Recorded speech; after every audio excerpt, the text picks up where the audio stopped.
to Stillwater Chronicles. Tonight, we settle into a story about a voice that knew your name before you spoke it. There is a particular kind of silence that only exists after midnight on an empty road. Not the silence of a room or a library or a field at dusk. Those silences have texture. The creak of a floor, the rustle of wind through grass, the distant bark of something living. The silence of a late-night road is different. It is the silence of a world that has folded itself away, drawn its curtains, switched off its lights, and simply ceased to be present for a while. It is a silence that makes you feel, if you are honest about it, like the last person left. That was the silence Oscar was driving through. It was 20 past midnight when he noticed the sky had become completely black. Not the dark blue of early night, not the deep violet you sometimes see at the edges of a city's glow, but black. The kind of black that has no gradient, no transition, no suggestion of anything beyond. Just flat, seamless dark, pressing against the windshield like a held breath. The road ahead was 2 lanes and perfectly straight. His headlights reached into it and made a long, pale corridor that moved with him as he drove. Always the same length. Always the same shape. Always illuminating just enough to see that the next stretch of road was exactly like the last. Flat. Empty. Unmarked. The white dashes at the center blinked past in steady rhythm. One, then another, like a pulse that had learned not to rush. Oscar had been driving for 2 hours. He wasn't sure exactly where he was. He had a destination. A town some hours north, where he was expected at a certain hour in the morning. And he had a general sense of the direction, which was forward, which was enough. He didn't like looking at maps while he drove.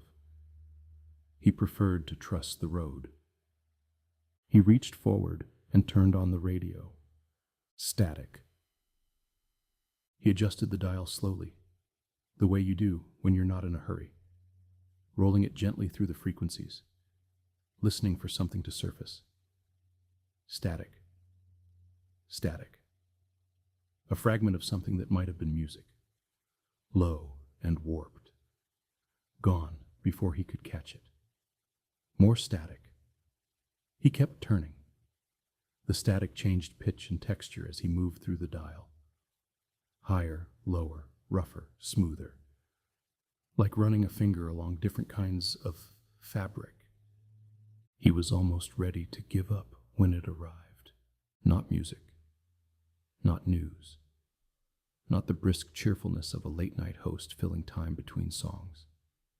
Just a voice, low and unhurried, with a quality that was hard to describe, the way a certain quality of light is hard to describe, or the particular warmth of a room that has been lived in for a long time. It was a calm voice, a voice that seemed to have nowhere else to be. "Good evening," the voice said. "Or good morning, depending on how you look at it. You're still on the road, I see." Oscar glanced at the radio display. The station number blinked once and then held steady. He turned the volume up slightly. "Long drives at this hour," the voice continued, "have a way of becoming something other than drives. The destination stops feeling real. The road stops feeling like it's going somewhere and starts feeling like it simply is. You know the feeling, I think." Oscar did know the feeling. That was the thing. He did know it, and it unsettled him slightly. Not because the sentiment was strange, but because it was so precisely right. The way it was said. The lack of preamble. He told himself it was just the kind of thing a late-night radio host said. Atmospheric, vague, designed to feel personal while meaning nothing in particular. He kept driving. The white dashes blinked past. The headlights made their corridor. The dark pressed in from both sides, and above, and somewhere far behind. And Oscar drove through the center of it all, with the heat running low, and the radio murmuring, and the particular stillness that only exists when you are the only person moving through a world that has gone to sleep. The thing about this stretch of road, the voice said, is that it doesn't change. You've noticed that, haven't you? The same flat asphalt, the same white dashes. You could be driving forward or backward, and you wouldn't be able to tell. Oscar's hands tightened slightly on the wheel. He looked at the odometer. He had covered, since turning on the radio, approximately 9 miles. That felt right. He looked at the road ahead. Flat, empty, straight, the same as before. He looked in the rearview mirror. The road behind him was the same. Flat, empty, straight. The same white dashes receding into the dark, evenly spaced, blinking past at the same rhythm in reverse. He put his eyes back on the road ahead. You're wondering, the voice said, if I can see you. The dashboard lights glowed soft amber. The heater made its low breath. Oscar said nothing, because there was no one to say anything to, and the radio was not a telephone, and voices on the radio did not respond to silence. I can't see you, the voice said. Not exactly, but I know the road. I know the hour. And I know that someone is driving through this particular stretch of night, and that they've been driving a long time, and that they're starting to feel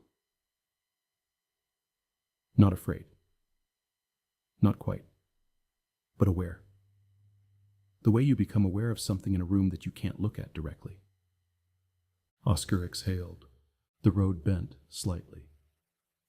The first bend he had encountered in a long while.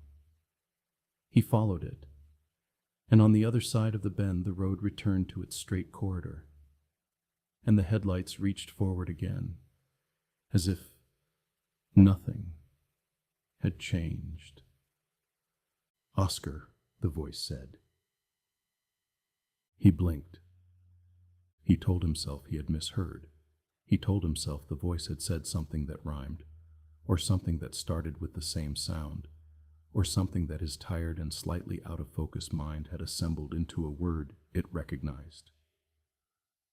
He told himself this calmly and with conviction. You don't have to be afraid, the voice continued. I only wanted to say hello. It gets quiet at this hour, for the ones still moving. The world has put itself to bed, and you're still out here in it, turning the dial, looking for company. That's all I am. A little company. Oscar reached for the dial. He didn't turn it. His hand rested there, fingers touching the cool plastic, and he didn't turn it. He told himself he would, in a moment. He was just listening for another moment. Do you remember, the voice said, the last time you drove a road like this and weren't thinking about the destination? When the drive itself was the thing? When you were 17, maybe? Or 20? When the road at night felt like possibility, rather than transit? Oscar remembered. He hadn't thought about it in years. That particular feeling. The windows down in a car that needed new brakes. The radio loud. A passenger beside him whose name he had slowly forgotten. The summer dark. rushing past, and the sense that the night was long and belonged to them entirely. That had been a different kind of driving. That had been the kind of driving that felt like the answer to a question. He hadn't known, then, what the question was. He still didn't know, quite. "The thing about roads at night," the voice said gently, without urgency, "is that they don't ask anything of you.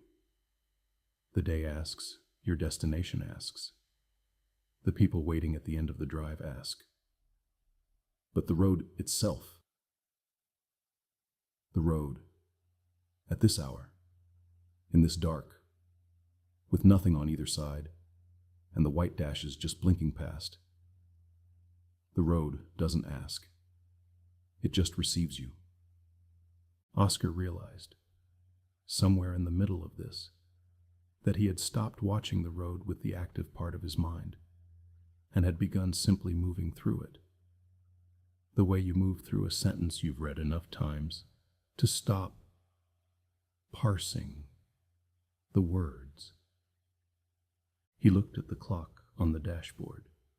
1:04 a.m. He had turned on the radio, he was certain, at 20 past midnight. He had driven approximately 9 miles since then, which at his current speed should have taken. He worked the arithmetic slowly. Perhaps 8 minutes. Perhaps 10. Not 44 minutes.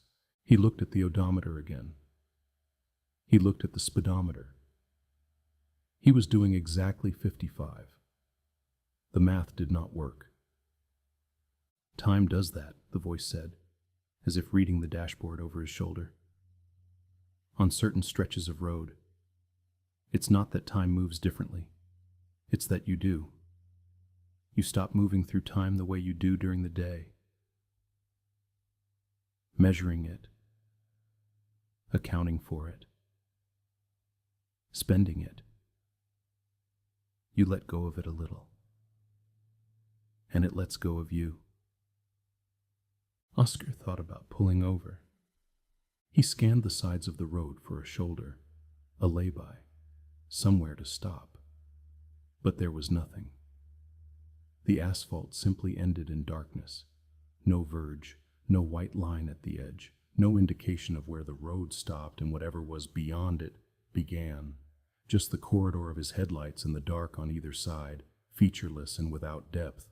He kept driving. "You want to know who I am," the voice said. "That's natural.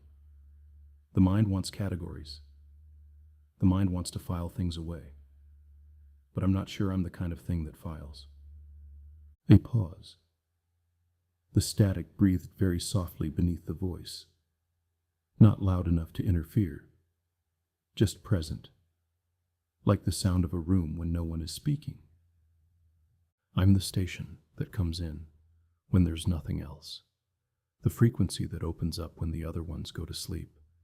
I've been here a long time. I'll be here after you're gone. Not ominously. I don't mean it that way. Only that some things persist in the spaces between. The static. The dark. The white lines on a road that might go anywhere." Oscar said quietly, to no one in particular, "Where does the road go?" He hadn't meant to speak. The words came out softly. The way words come out when you've been alone long enough that the boundary between thinking and speaking becomes permeable. The voice on the radio paused. The static breathed. "Where do you want it to go?" Oscar looked at the road ahead. The white dashes blinked past. The dark pressed in, patient and without agenda. The headlights made their corridor, and the corridor moved with him. And ahead of the corridor there was always more road, more dark, more night. He thought about the town to the north. He thought about the morning, and the reason he was driving, and the people he would meet, and the things they would say, and the things he would say in return. He thought about all of that, and it felt for a moment like something viewed through glass. Present. Real. Just slightly removed. Slightly behind the actual texture of what was happening right now. Which was this. A road, and a dark, and a voice.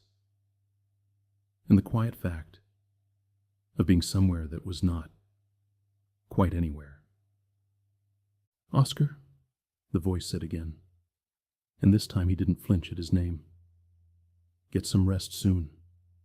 Not here, not yet, but soon. The road will be there when you wake." The static rose slightly, just enough to notice. Oscar reached for the dial. He turned it one click to the right. A song came on. Something slow and instrumental. Guitar and something like rain. Entirely ordinary. He sat with it for a moment, listening to the ordinary thing, feeling the shape of the ordinary thing settle around him. The road was still dark. The dashes were still blinking. The clock said 1:09. He drove. At some point, the road began to change. A slight rise and then a bend. And then far ahead, the faint suggestion of light. Not daylight. Not a town exactly. Just the amber smear of something human on the horizon. Warm and low. The way a window looks from across a field when everything else is dark. He drove toward it, and he did not look for the frequency again, though he thought about it. Briefly, at one point, when the instrumental song ended, and the next song hadn't quite started, and the radio was just breath and hiss for a moment. He